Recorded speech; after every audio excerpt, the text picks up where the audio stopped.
तर हत्येला 50 दिवस उलटले तरी देशमुख कुटुंबाला न्याय कधी मिळणार? आरोपी अटक होत आहे, त्यामुळे तपासात आशेचा किरण दिसतोय असं देशमुख म्हणतायत. आरोपींना सरकार फाशी दिल्याशिवाय थांबणार नाही असंही देशमुख म्हणतायत. मी मित्रांसह चहा पाणी करत असताना तिथे आरोपी आले. आपली आणि आरोपींची चर्चा झाली नाही असंही ते म्हणतायत. आंतरवली सोसायटीमध्ये 1 दिवसाचं उपोषण धनंजय देशमुख यांनी केलं होतं. ते आपल्या बरोबर आहेत. दादा, 50 दिवस झाले तुमच्या बंधूच्या हत्येला. सगळं कुटुंब कसं सफर करतं, हे सगळं तपासात योग्य दिशेने चालू आहे का? त्याचा कसा पाठपुरावा करतात? कुटुंबाचं विचारण्यापेक्षा सगळं गाव जे आहे, सगळा समाज जे आहे, सगळे 18 पगड जातील ते लोक जे आहेत, याची तळतळ एवढी व्यक्त करतायत की घटना घडल्यापासून आतापर्यंत तीव्रता तेवढीच आहे, वेदना तेवढ्याच आहेत. त्या कधी कमी होणार नाही, कुटुंबाच्या होणार नाहीत आणि समाजाच्या कामं होणार नाही, कमी होणार नाही.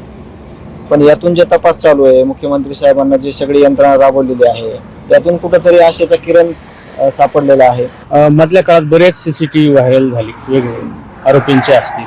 तुमचा पण एक सीसीटीव्ही पाहायला मिळाला.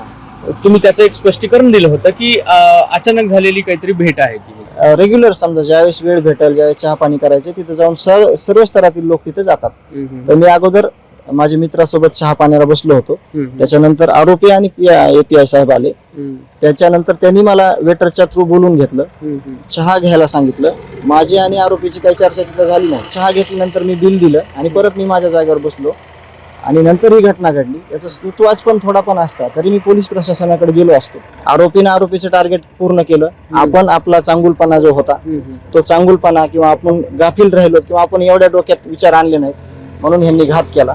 पण कुठंतरी मी हे बोलून दाखवतो की ज्या अधिकाऱ्यासोबत जे आरोपी आलते, तोच आरोपी आणि तोच पोलीस अधिकारी परत पोलीस स्टेशनमध्ये काही चर्चा करतानाचा नंतरचा CCTV असेल किंवा आम्ही त्यांना प्रत्यक्षदर्शी बघितलेलं असेल, याच्यामुळे त्या आरोपीला अभय तयार झालं आणि या घटना करायला कारणीभूत ठरला. तुम्ही त्यांचं म्हणजे बिल देखील देत नव्हता असं CCTV मध्ये दिसतं. माझ्या मसाजोग गावामध्ये किंवा माझ्याकडे आलेल्या लोकांचं एक अतिथी देवो भवचा जो बोर्ड लावलेला आहे, मसाजोगला तुम्ही एंट्री केली, त्याचंच एक प्रतीक आहे. कुणी जरी बाहेरचं असेल, संबंधित असेल, तरी आपलं एक काम आहे त्याला पाहुणचार करणे, चहा पाणी करणे. त्या भावनेतून मी साहेबांसाठी, त्याची माझी ओळख नव्हती आरोपीची, पण मी साहेबांमुळे मी आलो पण आणि त्यांना चहा पाणी करून बिल पण दिले. एकूणच तपास योग्य दिशेने सुरू आहे. अर्थात त्याचा रिझल्ट महत्वाचा आहे असं धनंजय देशमुख यांचं म्हणणं आहे. रवी मुंडे, ABP माझा, आंतरवली सोसायटी.